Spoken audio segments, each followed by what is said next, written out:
คลิปนี้มาเบิ่งวิธีลึกเพจเนาะของตัวเองที่ว่าเฮาได้ตั้งเพจ Business บ่หรือว่าเพจต่างๆที่ว่าอยู่ในห้องเรียนวงในหั่นแหละเนาะว่าบอกวิธีตั้งแล้ววิธีลึกเด้เนาะเดี๋ยวมาเบิ่งวิธีลึกนํกันเลยว่าลึกเพจมันลึกจังได๋นี่แม่นสิพาเฮ็ดอยู่คอมเนาะอยู่คอมหรือว่าอยู่โทรศัพท์ก็คล้ายๆกันเนาะคล้ายๆกันก็คือเฮาต้องเข้าเพจของเฮาก่อนเนาะเข้ามาที่เพจของเฮานี่เนาะตัวจัดการเพจของเฮาหลังจากนั้นมาเลื่อนใส่อยู่โปรไฟล์ของเฮาแล้วมาเลือกใส่อยู่ว่า setting and privacy นี่เนาะปึ๊บจากนั้นก็เลือกว่า setting เนาะตั้งค่า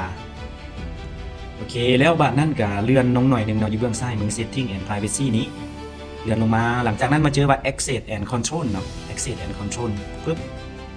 หลังจากนั้นจะเข้าสู่หน้านี้เลยเนาะมันบอกว่า detective page เนาะหรือว่า unpublic page ตัวนี้เป็น delete เนาะที่เป้าหมายของเฮาส่วนว่าพวกนี้ก็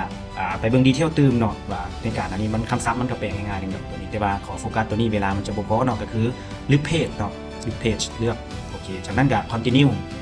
โอเคหลังจากนั้นเฮาสิเอาข้อมูลเฮาคืนบ่อยู่ในเพจอย่างต่างๆเนาะหรือว่าเฮาบ่ต้องการเฮาก็กด continue ไปเลยเนาะโอเคจากนั้นก็มีแต่ใส่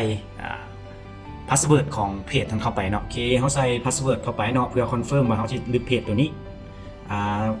รหัสตัวเข้า Facebook คั่นเลยเนาะรหัสที่เฮาเข้า Facebook จากนั้นก็ continue โอเคจากนั้นคลิก delete page ที่ว่าสำเร็จเนาะตัวนี้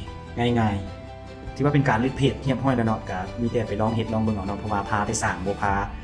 ปรับปรุงแก้ไขแล้วก็ลึกเนาะตัวนี้แม่นถือว่าสำเร็จแล้วเนาะในการลึกเพจเนาะเข้าใจ